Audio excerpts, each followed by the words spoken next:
Uummanni Kuush uummata kaababaa Afrikaa keessaa dhaloota Kiristoosiin dura waggaa 5,000 dura jalqabee jiraachaa turee fi har'as jiraachaa jirudha. Uummanni Oromoos hortee damee uummata Kuush keessaa isa tokko yoo ta'u, akkuma saboota Afrikaa kan biroo seenaa, aadaa, amantii, afaan akkasumas falaasamoota hawaasummaa, dinagdee, siyaasaa fi xiinsammuu kan mataa isaatii uummata qabudha. Barreessituun Beeraam jedhamtu warriseem gara ardii Afrikaa kana osoo hin dhufiin dura saboonni Kuush Afrikaa keessa jiraataa kan turan ta'uu fi isaan keessaa immoo uummanni Oromoo tokko ta'uu ibsitee jirti. Dhala namaa dabalatee lubbu qabeeyyiin gurmuudhaan waliin jiraatan ilbiisota xixiqqaa irraa eegalee hanga bineensota gurguddaatti mala ittiin walii galanii waliin jiraatan qabu. Kanaafis bineensota mala waliin jireenyaa hawaasummaa waliin qaban jedhamanii beekamu.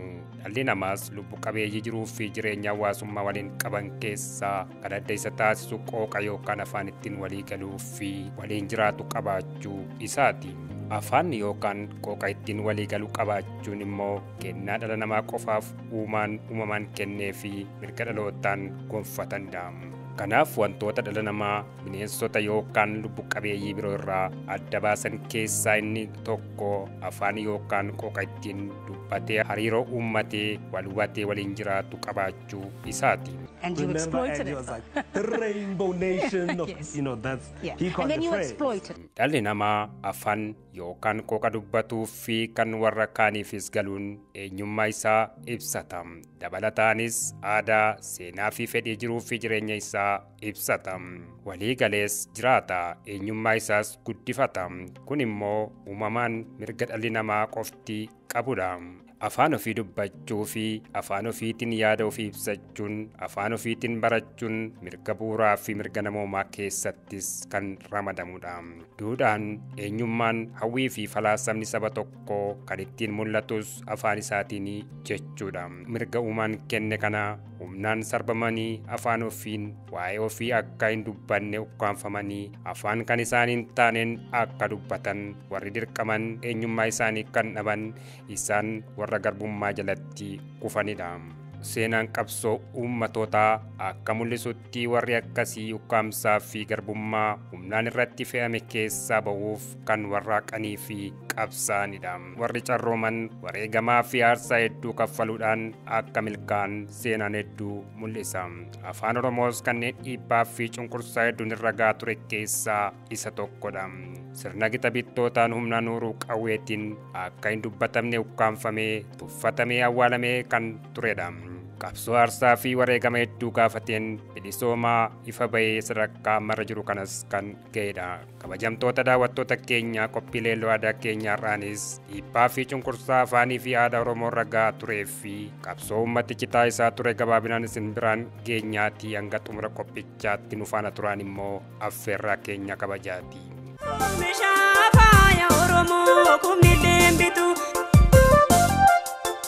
Addunyaa kanarratti afaanota 6,500 oltu dubbatama. Afaanota kanneen keessaas qorannoon akka lakkoofsa warra Awurooppaatti bara 1900 hanga bara 2020tti geggeeffame akka mul'isutti baay'ina dubbattootaa fi bal'inaan daangaa ce'ee dubbatamuudhaan sadarkaa duraarratti kan argamu afaan biyya Chaayinaa Mandariinii kan jedhamudha.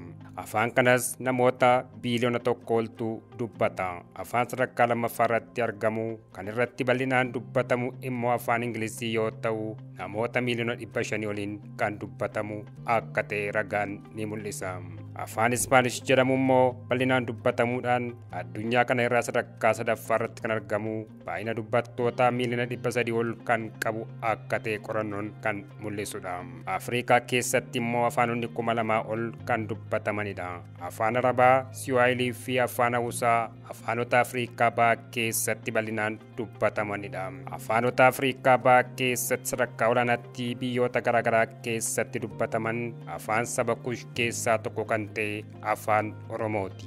Afaanota maatii Kuush keessaas sadarkaa tokkoffaa irratti kan dubbatamu yommuu ta'u, afaanota Afrikaa 2,000 ol jiran keessaas kanneen bal'inaan dubbataman 5 keessatti ramadamuun afaan Hawusaa fi Arabaatti aanee sadarkaa sadaffaa irratti akka argamu qorannoon ni mul'isa. Gosa afaanota Afrooshiyaatti keessatti kan ramadamuu fi afaan saba Kuush isa guddaa kan ta'e afaan Oromoo Afrikaa Bahaa keessatti Itoophiyaa, Keeniyaa, Jibuutii, Somaaliyaa, Sudaanii fi Ijiptii yookaan biyya Misiraa keessatti illee kan dubbatamudha. Bakkeewwan afaan Oromoo keessatti dubbataman kunneenis kallattiinis ta'e al-kallattiidhaan qubsuma Oromoo kan agarsiisanidha. Afaan Oromoo daangaa ce'uunis saboonni biyyoota adda addaa keessatti afaan siyaasa dinagdee, amantii fi hawaasummaa ta'ee kan ittiin walii galanidha. Uummanni Oromoos waggoota kumaatamaan durayyuu gaanfa Afrikaa keessa jiraataa kan ture ta'uu seenaatu dhugaa ba'a. Kunis afaan Oromoo afaan uummanni bal'aan dubbatu waan ta'eef iddoowwan hundaatti kan argamudha. Qorattoonni seenaa dhugaa barreessan akka ibsanitti immoo naannoon kaaba baha Afrikaa dhaloota Kiristoosiin dura baroota hedduu dura eegalee bakka jiruu fi jireenya saboota Kuush akka turedha. Saboota Kuush keessaas uummanni Oromoo isa tokkodha. Fakkeenyaaf qorattoota seenaa durii keessaa lammii biyya Ingiliz kan taate barreessituun seenaa Beeraam jedhamtu warri Seem gara ardii Afrikaa kana osoo hin dhufiniin dura saboonni Kuush kaaba baha Afrikaa keessa jiraataa kan turan ta'uu fi isaan keessaas uummanni Oromoo saba guddaa fi isa tokko akka ta'e barreessitee jirti. Qorataan afaanii Pirofeesar Kiristoofer Everett jedhamu immoo sabni Kuush dhaloota Kiristoosiin dura baroota 3500 duraa irraa eegalee giddugala baddaa Itoophiyaa keessa bal'inaan jiraachaa akka ture qoratee barreesseera. Qorattoonni akka xiinxalanitti saba Kuush keessaa tokko kan ta'e uummanni Oromoo jalqaba kaaba baha Afrikaa keessaayyuu kaaba Itoophiyaa keessa jiraachaa akka turee fi achis yeroo booda sababoota adda addaatiin kallattii garaagaraatti babal'achuu isaa himu. Kanuma irraa ka'uunis uummanni Oromoo saboota kaaba baha Afrikaa keessa jiraatanii fi hundee ta'uu fi saboonni baay'een uummata kana irraa babal'achuu akka hin oolle xiinxaluun gadi fageenyaan qoratamuu akka qabus barreessanii jiru.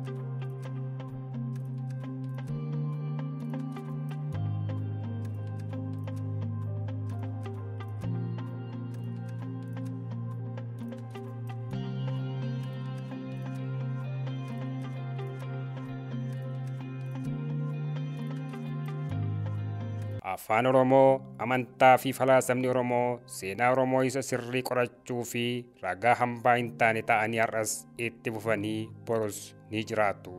Uummanni Oromoo uummata bal'aa fi bahaa fi kaaba Afrikaa keessa faca'ee biyyoota adda addaa keessa kan jiraataa jiru ta'us qorattoonni seenaa dhugaa kan ba'anidha. Kunis uummanni Oromoo durdurii jalqabee Itoophiyaa keessa qofa osoo hin taane Nuubiyaadhaa qabee hanga Taanzaaniyaa ga'utti bal'atee kan jiraatudha. Qubsuma lafaa fi madda uummata Oromoo laalchisuun seenaawwan sirriin barreeffaman akka ibsanitti durdur dhaloota Kiristoosiin dura Giriikonni biyya Misirii yookaan Ijipti bulchaa wayita turanitti saboota gara kibbaa Misiriitti argamaniin Itoophiyaa jedhanii waamaa akka turanidha. Sababni isaan Itoophiyaa jedhanii waamaa turaniifis garri caalaan saba Kuush yoo ta'an Oromoon immoo saba Kuush keessaa isa tokko ture.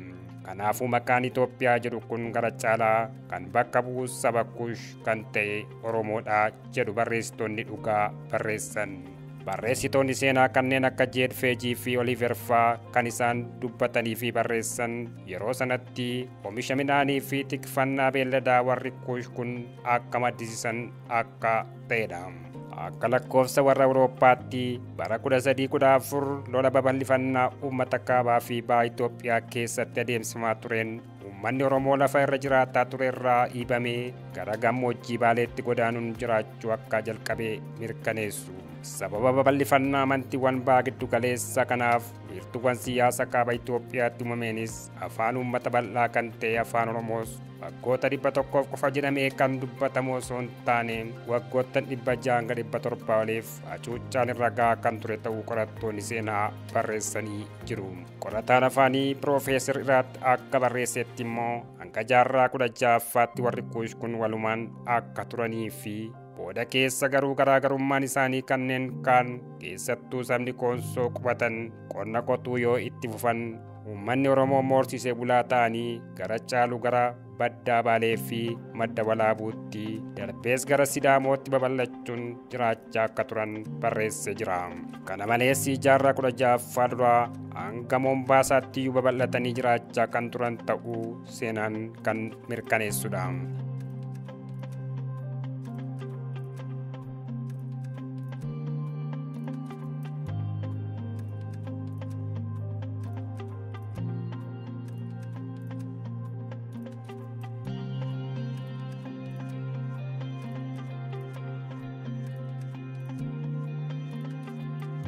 Akka lakkoofsa warra Awurooppaatti bara 1445 irraa eegalees uummanni Oromoo Baalee madda walaabuu wiirtuu gadaa godhachuudhaan bakka sababa waraanaatiin irraa buqqaanii fi irraa fudhatamee deebifachuuf Booranaa fi Baarentuu maqaa jedhuun of gurmeessuun haaromsa gadaa taasisan.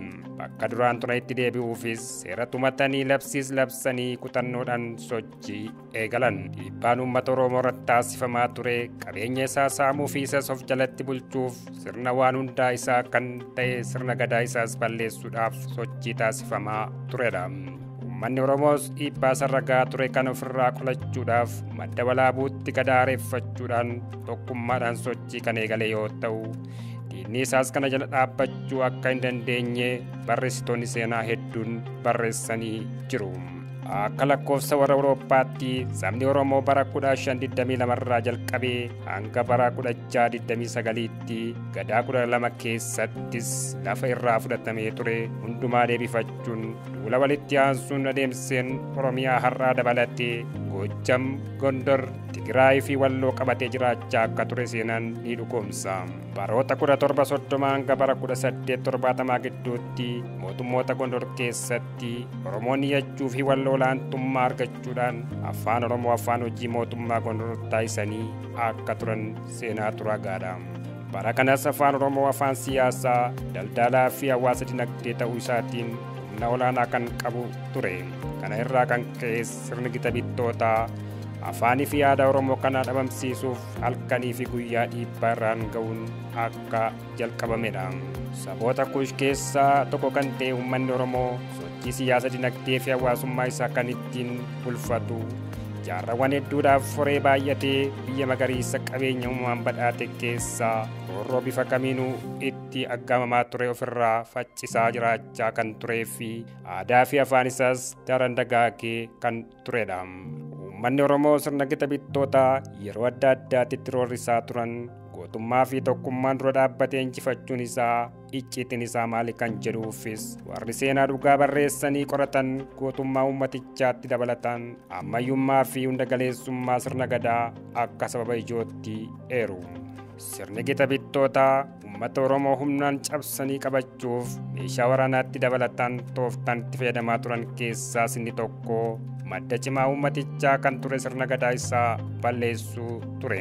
Hunda caalaa immoo aadaa fi afaan Oromoo ukkaamamuun akka hojiirra hin oolleef akka baduu gochuus ture. Kunis eenyummaa sabichaa balleessuuf kan akeekame keessaa isa duraati. Saba Oromoo tokko kan godhu kan walitti fidu akka gaaddisaatti kan walitti qabu keessaa tokko aadaa isaati. Sirni gita bittootaas dhiibbaa inni uummata irraan geessaa ture keessaa inni guddaa fi inni olaanaan tokko aadaa isaa fi afaan isaa kana balleessuu ture. Sababni isaas uummata Oromoo kan tokko godhuu fi kan walitti fidu aadaa isaa waan ta'eefidha. Sabni tokko aadaa isaa yoo dhorkame afaan isaas yoo ukkaamame eenyummaan isaas ni bada. Aadaa fi afaan ofii kan hin taanetti dhimma ba'uufis ni dirqama. Rakkoo kanatu uummata Oromoo jaarraa tokko oliif mudataa ture. Sirnoonni darbanis mirga sabummaa uummata Oromoo kana irraa molquudhaan seenaa fi afaan isaa awwaalanii kan turan ta'uu seenaatu mul'isa. afaanii fi seenaa ofii dhabuun immoo eenyummaa ofii dhabuu jechuudha. Baroota sanattis Oromoonni aadaa ofii dhiisanii kan warra kitabittootaa fudhachuuf dirqaman. Maqaa Oromummaa isaaniin jiraachuun hedduu yaaddessaa bara turettis takka bubbuluuf jecha maqaa ofiillee kan jijjiirratan hedduudha. Yeroo afaan Oromoo ni ukkaamame hibboo fi mammaaksisaa sheekoo fi oduun durii kan har'a dhaamsa siyaasa dinagdee fi hawaasummaa Oromoo dabarsan hundi ni badan.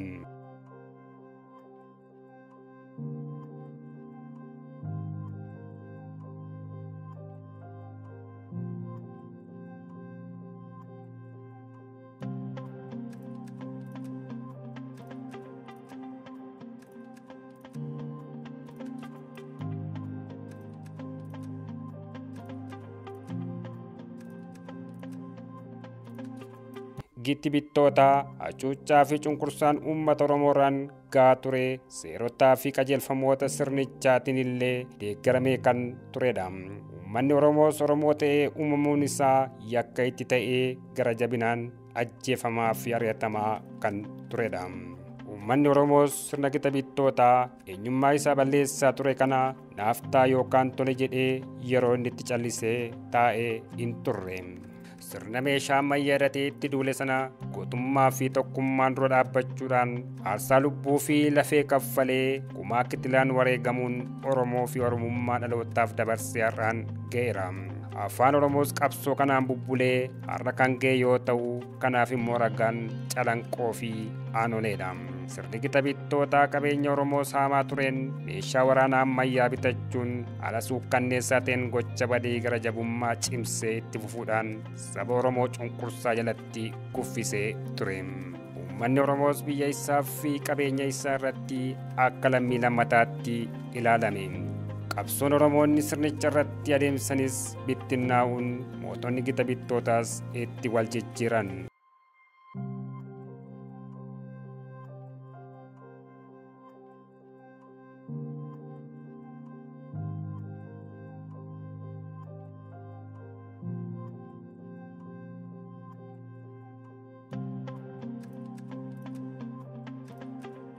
Sirna kitabittaa ammayyeessuuf kan yaale mootiin Haayile Sillaasees bara 1923tti heera baasee fi bara 1948tti immoo haaromseen afaan Amaaraa irraan kan hafe afaan Oromoo dabalatee afaanota saboota sablammootaa fi uummattoota Itoophiyaa kan biroo guddisuun yookaan itti fayyadamuun orkaa akka ta'e tumuun labsii baase. Biyya tokko, afaan tokko, amantii tokkoo fi aadaa tokko qajeeltowwan jedhanis kitabittootaan leellifamaa turan.